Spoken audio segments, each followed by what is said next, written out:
Hello and welcome to the Nutrition Diva podcast. I'm your host, Monica Reinagel, and this week we're talking about whole food sweeteners. This is a term that's been circulating lately, so we'll talk about what a whole food sweetener is and why it might or might not be a better choice.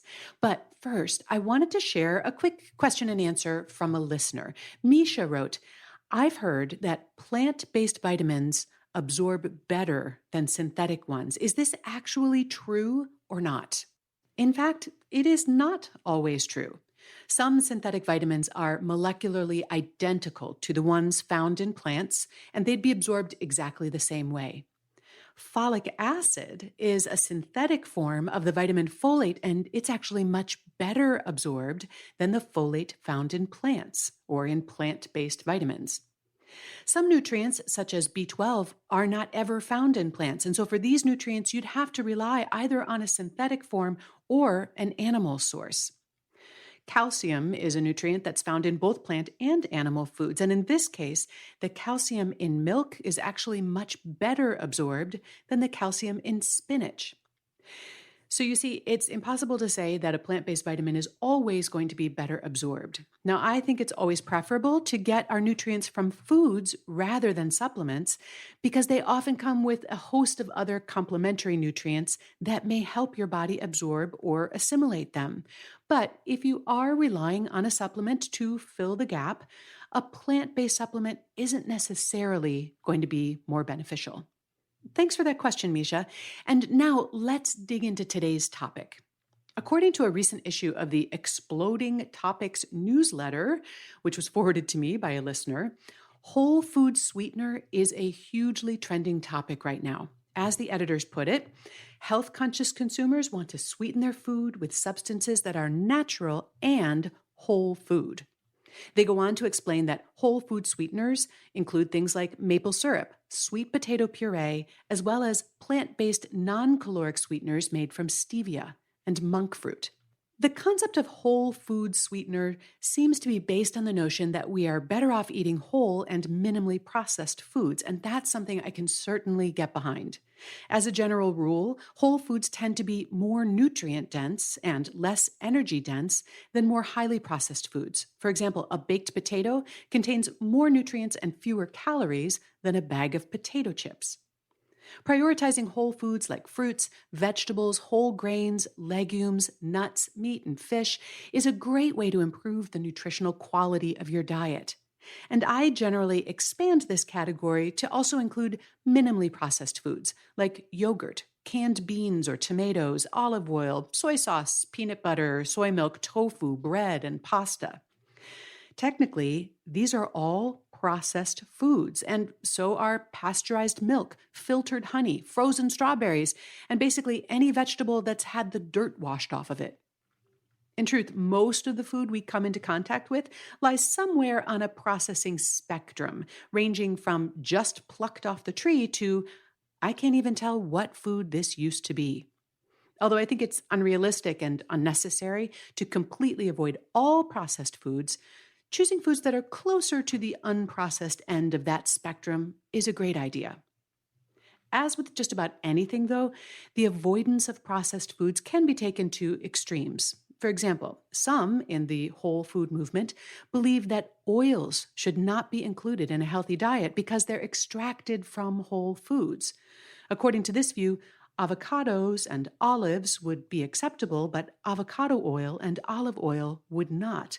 And the whole food sweetener movement may be driven by similar logic.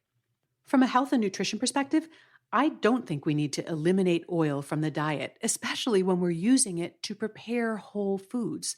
Dressing your salad or roasting your vegetables in olive oil may add some extra calories, but it also adds valuable nutrients, such as monounsaturated fats and polyphenols. Adding oil to vegetables can also help you absorb more of the nutrients in those vegetables. And if it makes those vegetables more appealing and more palatable so that you eat more of them and maybe less of other things, then it's a win all the way around. Now, in terms of health and nutrition, I think the whole food sweetener concept makes even less sense. Sweet potato puree maple syrup, and monk fruit-based sweeteners have all been mentioned as whole food sweeteners. But are they really? Sweet potato puree would only be a whole food if you puree the skin along with the flesh, which I don't think is generally done. But even then, its use as a sweetener is pretty limited. You can't stir a spoonful of pureed sweet potato into your iced tea or drizzle it over your oatmeal or your yogurt. It isn't really sweet enough to completely take the place of sugar or other sweeteners in recipes. I would say that sweet potato puree, much like applesauce, is a whole ish food that is naturally sweet, but isn't really a sweetener. Maple syrup, on the other hand, is a much more concentrated sweetener and could reasonably take the place of sugar. But is it really a whole food? Maple syrup is extracted from maple trees, leaving all of the fiber, in this case, the wood pulp, behind. Is that really that much different than the syrup that's extracted from sugarcane? Just because the sap is the only part of the maple tree or the sugarcane that we consume doesn't make it a whole food.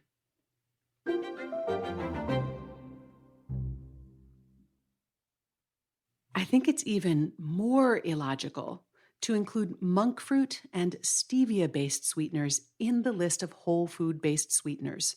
Both of these are non caloric sweeteners that are extracted from plants, and both are considered to be somewhat more healthful than artificial non caloric sweeteners like saccharin, sucralose, or aspartame. But they could hardly be more processed. Both monk fruit and stevia based sweeteners are highly purified and refined extracts of whole plants. Whatever their merits, they are certainly not whole foods. The only sweetener that I can think of which could truly be considered a whole food, nothing added, nothing taken away, is honey. If you can think of another one, let me know. But all of this is somewhat beside the point because, regardless of the degree of processing involved, all of these concentrated sweeteners, including the ones we consider to be more natural, come with the same caveat. They should be consumed in limited amounts. The recommended guideline is to limit your added sugar intake to no more than 5% of your total calories. That works out to about 25 to 30 grams per day. And honey, maple syrup, agave nectar, brown rice syrup, they would all count toward that allowance, just like cane sugar and corn syrup would. Now, some like to point out that the more natural sweeteners like maple syrup or honey include some nutrients that you wouldn't get from refined sugar, and this is true. Maple syrup, for example, contains small amounts of calcium, iron, and magnesium, but you'd have to consume an awful lot of it in order to get meaningful amounts of those nutrients. In the end, if you're sticking to those added sugar guidelines, it really doesn't matter to your body whether you're choosing white sugar, honey, corn syrup, agave nectar, or maple syrup. And by the same token, if you're not sticking to those guidelines, over-consuming natural or whole food sweeteners isn't going to spare you the consequences. Now, non-caloric sweeteners, like those made from monk fruit or stevia, those are not counted as an added sugar.